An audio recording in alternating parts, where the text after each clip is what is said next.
লোকসানের রাজ্যে আখের বিকল্প হিসেবে একমাত্র ভরসার নাম সুগারবিট। অথচ এর বাণিজ্যিক চাষও আটকা পড়ে আছে আমলাতন্ত্রের জালে। বেশ কয়েক বছর আগে আবহাওয়া সহনশীল জাতের পরীক্ষামূলক চাষ শুরু হলেও চিনি আহরণের যন্ত্র বসেনি কোনো কলেই। ফলে বিপুল খরচে উৎপাদিত বিট চলে যাচ্ছে ময়লার ভাগাড়ে। চিনি কলগুলোর সার্বিক অবস্থা নিয়ে ইকবাল হাসানের 4 পর্বের ধারাবাহিকের শেষ পর্ব আজ। ছবি তুলেছেন তিমির হায়দার।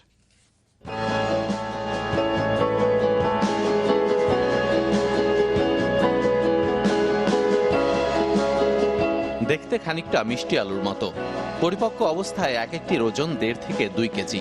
এটি বিশ্বব্যাপী চিনি উৎপাদনের অন্যতম কাঁচামাল সুগার বিট। মাঠ থেকে তুলে কারখানায় নানা প্রক্রিয়ার পর পাওয়া যায় স্বচ্ছ চিনি। হিসাব বলছে 2016-17 সময়ে বিশ্বব্যাপী চিনি উৎপাদন হয়েছে 17.5 কোটি টন, যার মধ্যে 6.25 কোটি টন অর্থাৎ 35% এসেছে বিট থেকে। কেবল তাই নয়, বিশ্বে চিনি উৎপাদনকারী 120 দেশের 40টির একমাত্র কাঁচামাল এই বিট। কিন্তু বাংলাদেশের বাস্তবতা বেশ আলাদা। সুগার ক্যানের যে অল্টারনেশন ক্রাইসিসে আমরা যদি সুগার বিট থেকে চিনি উৎপাদন করতে পারি, আমাদের সুগারের যে চাহিদা আছে আমরা অনেকটাই এটা মিট আপ করতে পারবো, এবং পাশাপাশি মিলগুলোও বাঁচবে এবং মিলগুলো আরও বেশি সময় চালানো সম্ভব হবে। বছর 5 আগে এখানকার আবহাওয়া উপযোগী বিটের পরীক্ষামূলক চাষ শুরু হলেও এখনও শুরু করা যায়নি বাণিজ্যিকভাবে। কেবল তাই নয়, বিট থেকে চিনি উৎপাদনের যন্ত্রপাতি না থাকায় কলগুলোর খামারে উৎপাদিত ফসলের ঠিকানা হচ্ছে ময়লার ভাগাড়ে। প্রতি বছর নষ্ট হচ্ছে মোটা অঙ্কের টাকা। ঠাকুরগাঁও সুগার মিলের সাথে একটা কম্পোনেন্ট যোগ করা আছে, বিট দ্বারা উৎপাদিত বিটের জন্য একটা মেশিন সেট আপ হচ্ছে। তখন কিন্তু আমি সেই বিভিন্ন মিলে উৎপাদিত বিট নিয়ে সেখানে আমরা চিনি উৎপাদন করতে পারবো। এটা দ্রুত গতিতে এগোচ্ছে।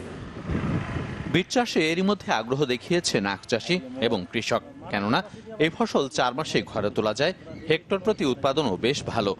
ফলে এটি আখের মতো দীর্ঘমেয়াদী ফসলের চেয়ে লাভজনক। অন্যদিকে গবেষণা বলছে বিট থেকে চিনি আহরণের হার অন্তত 20%, যেখানে আখের বেলায় বাংলাদেশে নেমে এসেছে 5%। ফলে এটি কলগুলোর জন্য 4 গুণ সাশ্রয়ী। আমাদের এখানে ফলন ভালো হচ্ছে এবং ধারণা করা হচ্ছে যে এই বিট থেকে চিনি উৎপাদন করা যাবে। তো সেজন্য চিনি মিলগুলিকে লাভজনক করার উদ্দেশ্যে আমরা পর্যায়ক্রমে ব্যবস্থা নিচ্ছি। বর্তমানে বিশ্বের অন্তত 10 দেশে আখ এবং বিট 2 উৎস থেকে চিনি উৎপাদন করা হচ্ছে।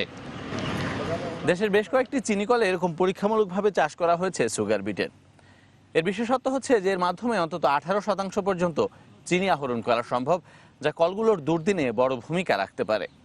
কেননা নানা তথ্যউপাত্ত বলছে যে বিশ্বে প্রতি বছর যে পরিমাণ চিনি উৎপাদিত হয় তার অন্তত 40% আসে বিট থেকে। অথচ বাংলাদেশে দীর্ঘদিন আগে পরিকল্পনা নেওয়া হলেও তা এখনও আটকে আছে নানা সংকট কিংবা জটিলতায়। ইকবাল হাসান, চ্যানেল 24, ঠাকুরগাঁও।